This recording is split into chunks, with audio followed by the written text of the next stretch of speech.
Prabhas birthday నిన్న జరిగింది. నిజంగా ప్రభాస్ ఫ్యాన్స్ అందరికీ పండగ అని చెప్పాలి. ప్రభాస్ అంటే అందరికీ నచ్చేటువంటి హీరో, అందరూ మెచ్చుకునేటువంటి హీరో, మన డార్లింగ్ అని చెప్పి చాలా అందరూ గర్వంగా పిలుచుకునేటువంటి, ప్రేమతో పిలుచుకునే ప్రభాస్ పుట్టినరోజు నిన్న జరిగింది. చాలా గ్రాండ్గా, చాలా సోషల్ మీడియాలో చాలా మంచి విషెస్ అయితే దానికి అందాయి. కాకపోతే ప్రభాస్ సినిమాల నుంచి వస్తున్నటువంటి పోస్టర్లు కావచ్చు, ఇవి కావచ్చు, కొంచెం డిసప్పాయింట్ చేసినట్టుగానే అనిపించింది. చాలామంది ఏమనుకున్నారంటే రాజాసాబ్ నుంచి ఒక గ్లిమ్సో ఇంకొకటో వస్తుంది అనుకున్నారు, కానీ అది రాలా. సాధారణంగా రాజాసాబ్ నుంచి మనం ఎక్స్పెక్ట్ చేయకుండానే మారుతి గారు చాలా ట్రైలర్స్ ఇంకొకటి ఆల్రెడీ రిలీజ్ చేశారు కాబట్టి చిన్న పోస్టర్తో మాత్రమే సరిపెట్టారు.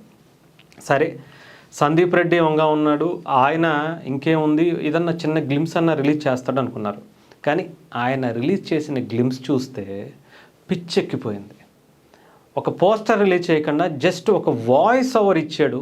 ఆ వాయిస్లో అది కూడా సినిమాకి సంబంధించినటువంటి ఒక స్టోరీ లైన్ని చెబుతూ వచ్చినటువంటి వాయిస్ నిజంగానే సరికొత్త చరిత్ర లిఖించే విధంగా ఈ సినిమా ప్రమోషన్స్ కూడా ఈ రకంగా కూడా చేయొచ్చా అనేది చాలామందికి కొత్త ఒరవడినికి శ్రీకారం చుట్టినట్టుగా కనిపించింది. అవి ఒక్కసారి మీకు వినిపిస్తాను. మిస్టర్ సూపరింటెండెంట్, నాకు చిన్నప్పటి నుండి ఒక చెడ్డ అలవాటు ఉంది. What? Right from my childhood I just have one bad habit. అదేంటి అనేటప్పటికీ స్పిరిట్ అని చెప్పి టైటిల్ వచ్చేస్తుంది.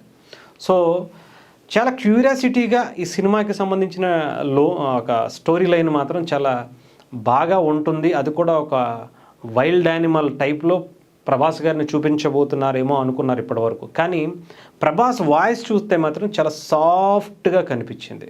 అంతేకాదు వెనకాల ప్రకాష్ రాజ్ ది స్టోరీ లైన్కి సంబంధించి కొన్ని హింట్స్ కూడా ఇచ్చేసాడు ఈ చిన్న వాయిస్లోనే. ఇతను ఇప్పటికే 2-3 సార్లు సస్పెండ్ అయినట్టుగా తెలుస్తుంది. అది ఎందుకు అంటే దానికి సంబంధించిన ఇష్యూస్ కూడా దీంట్లో చెప్పటం.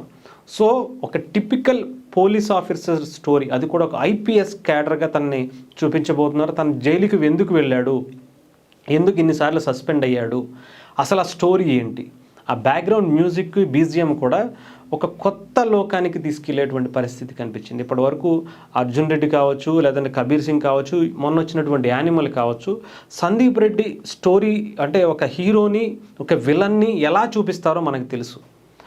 కానీ అంటే అందులో కూడా ఒక తండ్రి కొడుకుల ఆ బంధాన్ని కూడా మనం చూసాం అర్జున్ రెడ్డిలో కానీ, మొన్న వచ్చినటువంటి యానిమల్లో కానీ. ఇప్పుడు ఈ సినిమాలో కూడా మెగాస్టార్ చిరంజీవి గారిని తండ్రిగా అనుకుంటున్నారనేది ఒక స్టోరీ లైన్ వినిపిస్తుంది.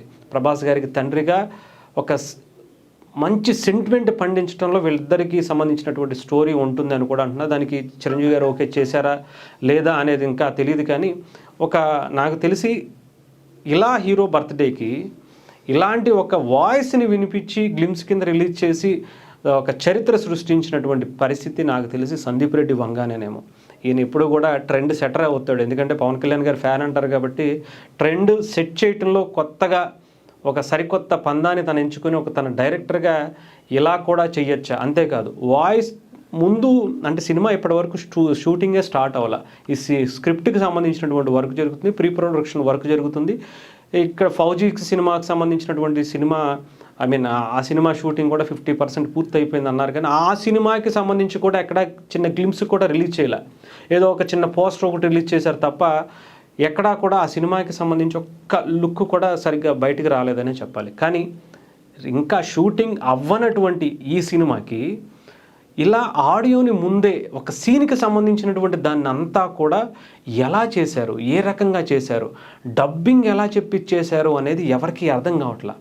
అసలు ఇంతవరకు షూటింగే స్టార్ట్ అవ్వకుండా ఈ డబ్బింగ్ వెర్షన్ ఏంటి, మ్యూజిక్ ఏంటి, బ్యాక్గ్రౌండ్ ఏంటి, ఇది ఎలా చేశారు అనేది ఇప్పటికీ అర్థం కాల. దీనికి సందీప్ రెడ్డి వంగా ఇచ్చినటువంటి క్లారిఫికేషన్ ఏంటంటే, ఈ వాయిస్ అంతా నేను ఊహించుకుని అప్పుడు స్క్రీన్లో ఆ సీన్స్ని మొత్తం డైరెక్ట్ చేస్తాను, దాన్ని రాసుకుంటాను అని చెప్పినట్టుగా తెలుస్తుంది. సో దీనికన్నా ఇంకా 100 రెట్లు బెటర్గా నాకు తెలిసి స్క్రిప్ట్ని కనుక, స్పిరిట్ని కనుక రెడీ చేస్తే ఇంకా మనం ఊహించడానికి కూడా కష్టం. ఒక వైల్డ్ యానిమల్గా మళ్ళీ ప్రభాస్ గారిని మనం ఈసారి 2026లో సందీప్ రెడ్డి వంగా మనకు చూపించబోతున్నారు అనేది మాత్రం అర్థమవుతుంది.